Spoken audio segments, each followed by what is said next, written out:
Hello, my name is Chris Casey, Managing Director with Windrock Wealth Management. Thank you for joining our October 2013 podcast entitled Geopolitical Risks to Your Portfolio. I'm joined today by Richard Mayberry. Richard is a well-known lecturer, author, and analyst. He publishes the U.S. and World Early Warning Report, which is a financial newsletter focused on geopolitical and economic analysis. Mr. Mayberry is well known also as the author of the Uncle Eric series of books. And if you're not familiar with this series, it's an excellent tool to educate children and young adults about such topics as philosophy, economics, history, and other related topics. Now, at Windrock, we spend a lot of time assessing macroeconomic events and trends, but it's also important to recognize that investment portfolios are not just impacted by government through economic intervention, but also through geopolitical events. And by this, I mean everything from trade disputes between trading blocs to outright war and revolution. And that's why we're very excited to have Richard with us, as he's an expert in geopolitical matters. Richard, thanks for joining us today. Thank you. I enjoy being here. Well, let's start off talking about U.S. relations with China. We have a number of things going on between these two countries. I know that everyone knows about the surgence in Chinese economic power, but military power is on the rise too. I believe this month they literally just launched their first aircraft carrier.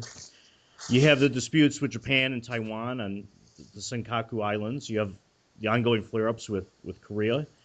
And something you've written quite a bit about is the U.S. pivot in military posturing towards Asia. Give us your thoughts about U.S. relations with China today. Okay. One of the things I try to do to keep things clear is to not talk about countries. The conflicts that go on are almost entirely conflicts between governments. So this is not a conflict between China and America. This is a conflict between Beijing and Washington. What the general populations of the countries think is a totally different thing in most cases from what their leaders think. So their leaders have two problems. One is dealing with the competition overseas. The other one is persuading their own population to follow along with them. So, any kind of geopolitical problem is actually two problems to the folks in Washington. They're always worried about what Americans will think about what they are doing in other countries. Now, that being clear, I think what we have to understand is that U.S. foreign policy is pretty much nothing like what Americans have been taught that it is. The typical American probably thinks that the federal government goes abroad in search of nasty people to fight and tries to make the whole world a better place for all of us. But actually, I've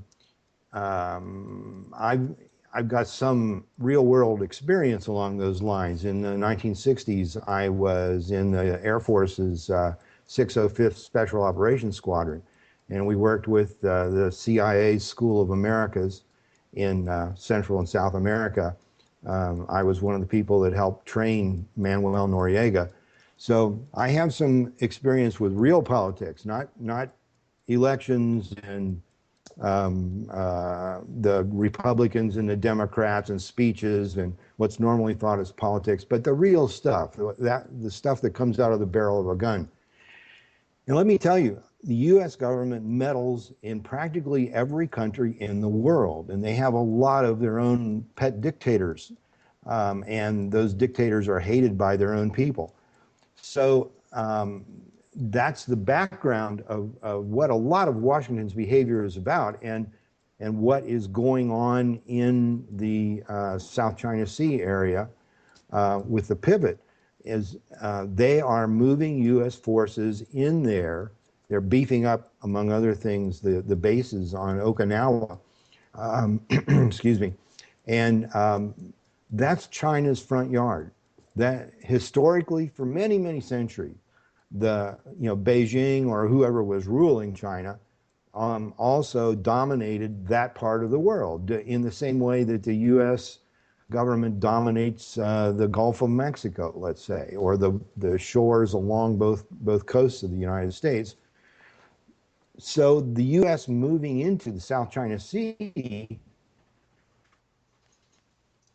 is equivalent to the Chinese setting up bases in the Gulf of Mexico and along the eastern seaboard, let's say. And that scares those people.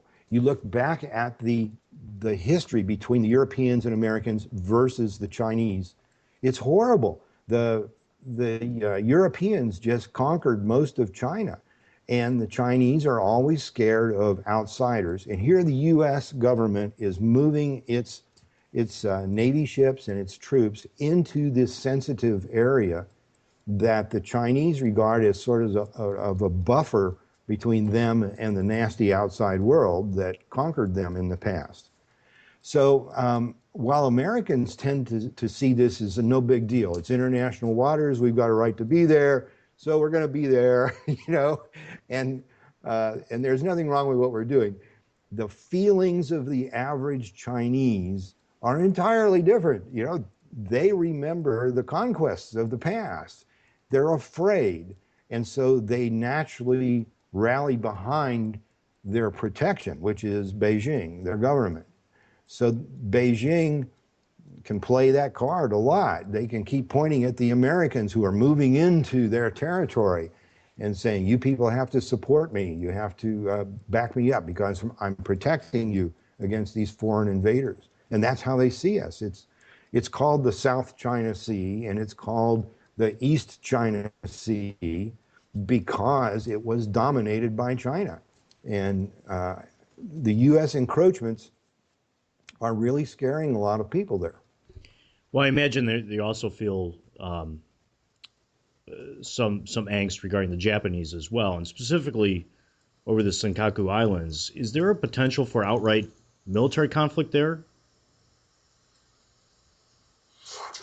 I think so. And the reason for that is not that anybody necessarily wants a shootout, but these are all human beings and they're fallible and they make mistakes. And a lot of wars start that way. Just somebody makes a mistake. And there was the Gulf of Tonkin incident during the Vietnam War when it was President Johnson sent Navy ships into the Gulf of Tonkin, which he knew was a combat area. And the Navy ships were sailing around there, and there was a shootout between the North and South Vietnamese, and a single machine gun bullet hit a radar dish on one of the American ships. And that became the excuse for the U.S. to get into the Vietnam War. That single machine gun bullet hitting that radar dish. And that's how these things can start. If there's somebody there who has something to gain by getting into a war, then they're going to be looking for an incident like that to make it possible. I think there's another interesting event going on right now, or proposed by the Chinese government, and that is they've, I think, literally in the last few days, called for a new world reserve currency, something besides the dollar. And I think even a year ago, they changed their systems to allow financial systems to allow the trading of oil with China in the yuan. And this is, of course, something that Russia's Putin said for years now, that the world needs a different reserve currency. What do you see as the chances of something developing on that front? Because I imagine the implications are profound. Yeah, I think that the whole world is moving in the direction of some sort of new world currency, or new world reserve currency. But they have to have confidence in whatever it is. So you've got the Chinese government and the Russian government, let's say, working together to come up with a new reserve currency. But if you were the Chinese government, would you trust the Russian government? If you were the Russian government, would you trust the Chinese government? Well, I know I wouldn't. I wouldn't trust either one of them. They're all gangsters, and they all know they're all gangsters. So getting these governments or any other governments together is the process of trying to get a bunch of liars together to make an agreement that they will all trust. Well, what are the chances of that happening? They may give it a try, but I think that anything that's based on trust between governments is mighty shaky. And this new reserve currency is going to have to come out of markets themselves making selections about what people really trust. And that's going to be, in my opinion, it's going to have to be real stuff. Gold, silver, platinum, oil, copper, you know, I think probably a basket of commodities that that consist of things that cannot be created out of thin air, the way paper money can be. So yeah, these governments may try to come up with something, but it's almost a dead certainty that they'll stab each other in the back, and they all know that. So the real thing, the real new reserve currency, I'm not going to trust until it comes out of the markets themselves selecting what the individual investor trusts. Interesting. Well, that's obviously a macroeconomic situation that could come down the pike down the road. Something else, though, that's constantly in the news, back to Asia for a minute, is the Korean Mm-hmm. Peninsula. And I think it's been almost 2 years now that Kim Jong Un has been in power in North Korea. There's been another number of what are considered provocations, probably on both sides, by the U.S. and North Korea and South Korea. What is the chance there for an outright war? Is there any possibility of that? And if not, how do you Mm-hmm. see a eventual reunification taking place? I don't know that I see reunification in my lifetime. I'm 67. I'm pretty healthy. Um, I can see millions of people would like to see it happen, but the governments have so much to gain by having foreign enemies that they aren't likely to kiss and make up anytime soon that I can see. Um, it may happen. You can't rule it out. Sometimes governments are sane. It's been known to happen. Um, but I think that the chances of either the North or the South genuinely wanting to have a unified country are pretty slim. What may happen is actually a duplicate of what happened in the fall of the Soviet Empire. Um, there were lots of people, millions and millions, on both sides of the Iron Curtain that wanted uh, people to come together, but it didn't happen until the Soviet Empire actually fell apart because of its own internal socialist economic mess. That is a possibility for the North to just, North Korean government to just go out of business the way the Soviet government did, and then you'd have a reunification. I think that's a possibility, but I don't know when. You don't know how long that government will be able to hold together. Now, as far as an accidental war, it's amazing to me that it hasn't happened already. When you think that the Korean War ended, whatever it was, 60 or so years ago, and there's been probably tens of thousands of artillery pieces lined up, pointed at each other along that line, and nobody's accidentally set the thing off. That's just amazing to me. And there's always that possibility. In the same way we're talking about the Gulf of Tonkin incident or the Senkaku Islands, those are all human beings and they make mistakes, and one of them might make a mistake. It's amazing that it hasn't happened Sure, already. but you don't see an actual intent by North Korea to pursue any kind of armed conflict with the South, resembling an outright war as opposed to incidental attacking a Yeah, ship here or there. I I think you have, yeah, lots of those little incidents, two bullies punching at each other, but um, uh, for either one of them to plan on an outright war, that's a stretch. For one thing, the South, has all of this North Korean artillery within range of their capital city, where all the politicians are. So they're not going to poke at the North very hard because they're going to get killed for it. A real live, honest to God artillery shell will land in their Mm. office. So they're always going to be touchy about that. The North, they're even crazier, but you know, again, it's really hard to believe they would actually set one off on purpose. Well, let's turn to an area that does have some outright armed conflict right now, and that's obviously the Middle East. And Mhm. what's incredible is that over the last several years, the United States, with its military intervention in the area, is probably being unprecedented as far as magnitude and frequency. Really, if you look at all the countries, and obviously Syria being the most recent example of what's in the news. But some of the events that I think could take place down the road and have incredible investment implications would be, for instance, a revolution in Saudi Arabia. It would seem to me there's a lot of ingredients there. You have a large, unemployed, somewhat unskilled uh, populace, and at the same time, it's the very seat of radical Sunni Islamist thought with Wahhabism. Do you see that Mhm. down the road? What do you think the chances are for a revolution? Because it's the one country the Arab Spring really hasn't touched yet. I would say the chances for revolution are 99%. Now, the timing is a different thing.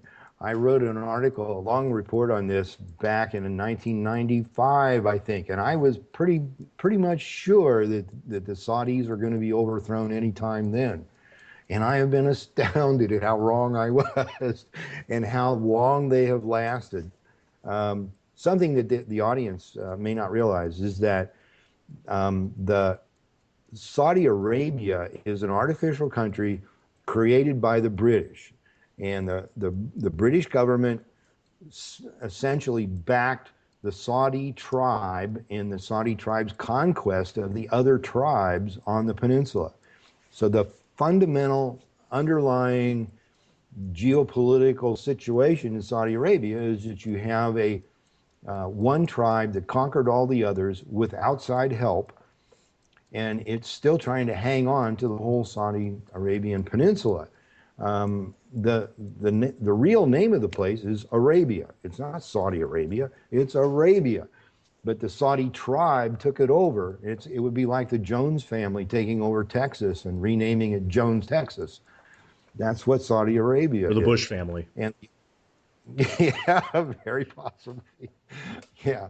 So there's always this revolution underneath the surface in Saudi Arabia and in most of the countries of the Middle East, because most of them were established by the European governments for the benefit of the European governments, not for the people who live there.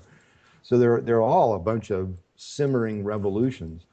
But like I say, knowing when it's actually going to happen, I don't know. There's a rumor that somewhere in Saudi Arabia, near the largest population centers, there is always an airstrip with two um, Boeing 747s loaded with gold and other things, ready to take off at any moment.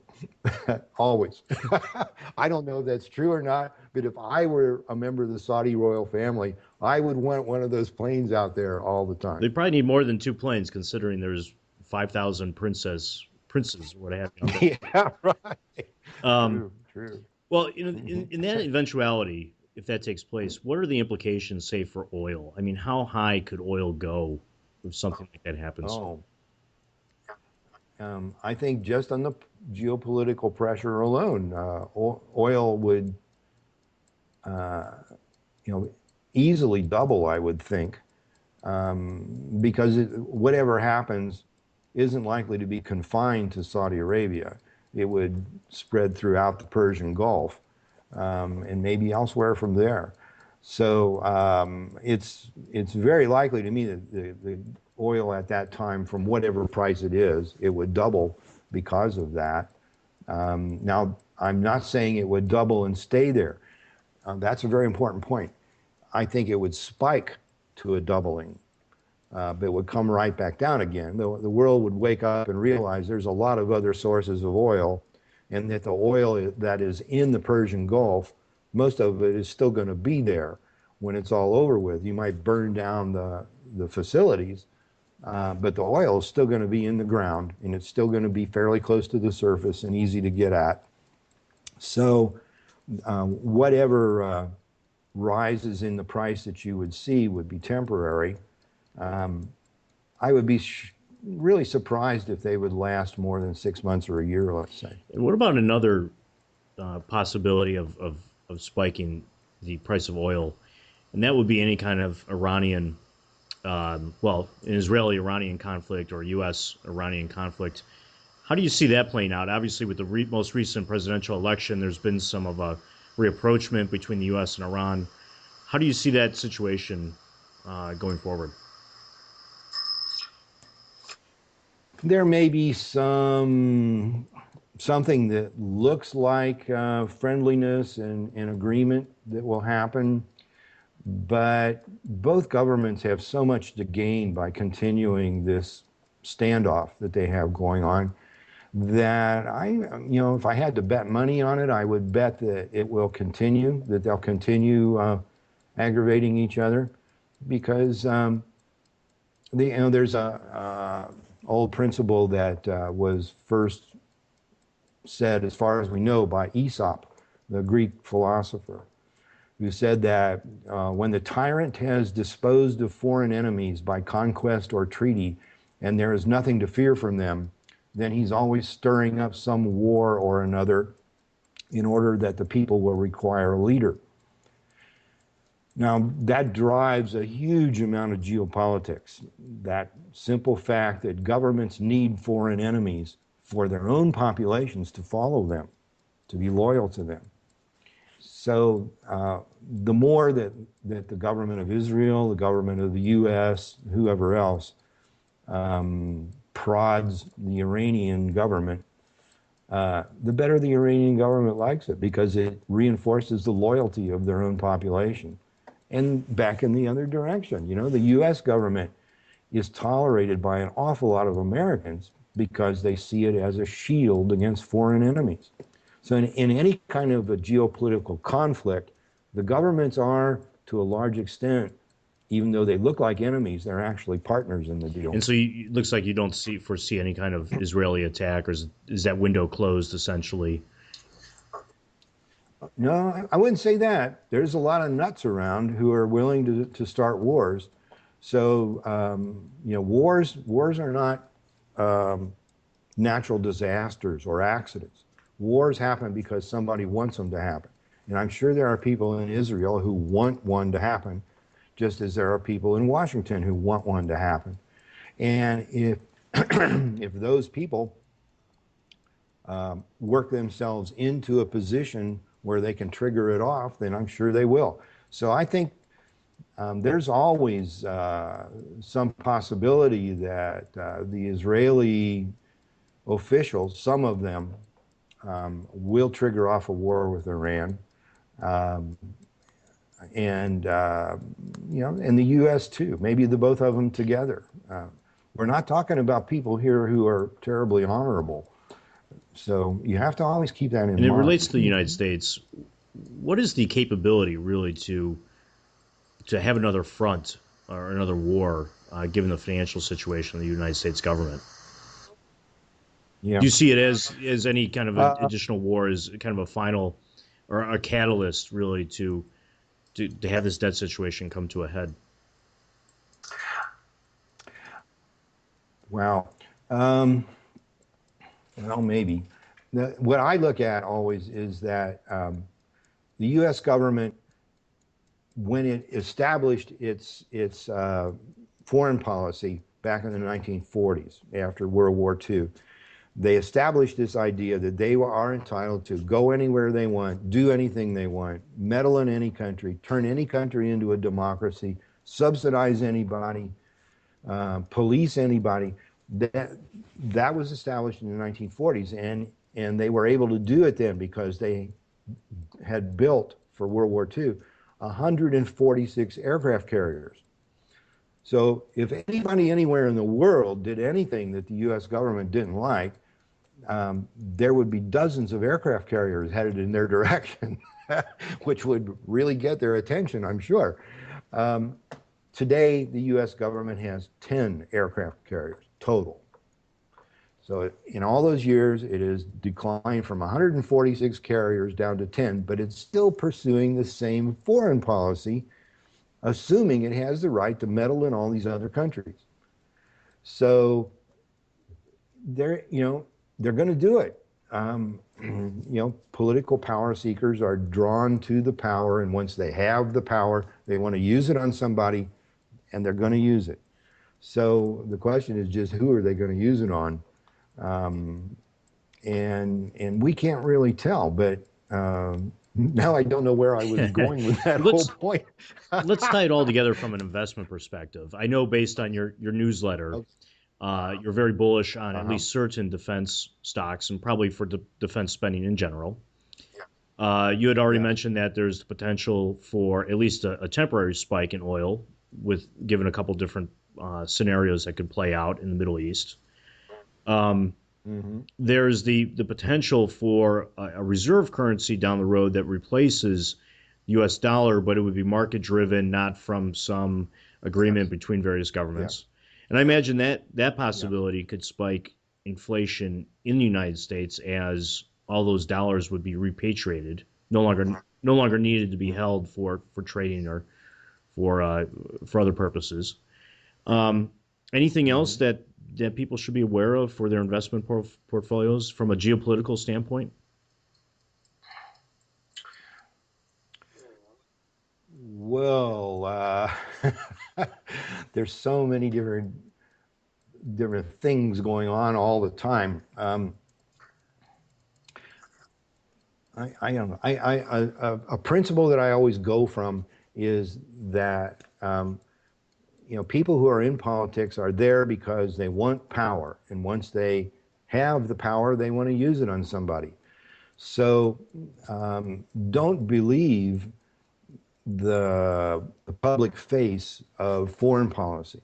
Those people are in those jobs because they want to be able to use their aircraft carriers or whatever else on other people. That's what power is all about. So they've got this propensity to do that. And they will continue taking what you and I would regard as crazy risks, knowing that someday somebody's going to make a mistake, and they're going to be in a position to use their power, to be heroes, whatever goes through the minds of people who want power. I don't pretend to understand that mentality, but it's there. Those people do that. So just don't believe this gentleman's facade of foreign policy. It's real power comes out of the barrel of a gun, and that's what's really behind pretty much everything that goes on. Well, Richard, very informative. I know in your newsletter you always start off with the phrase "insights from a 2,500-year-old man," which I do think accurately describes your ability to put current events in a historical context. Now, if anyone would like to subscribe to your newsletter, they should probably visit your website, is www.chaosstand.com. So it's chaosstand.com. Yeah. Which right. And it also, you can just say richardmayberry.com. And incidentally, the term chaos stand is, I think, a model and a term that you coined to describe geopolitical events. And I think that's been referenced by a number of senior military officials down over the years. I think most notably, was it McChrystal? Okay. Yes, it was. Right. Yeah, it circulates around the CIA and the Pentagon, and they've found it to be a useful term. And my subscribers have too. We've made a lot of money off of that model. Well, great. Well, thank you for your time today. We greatly appreciate it. Yes. And thank you. Thank you.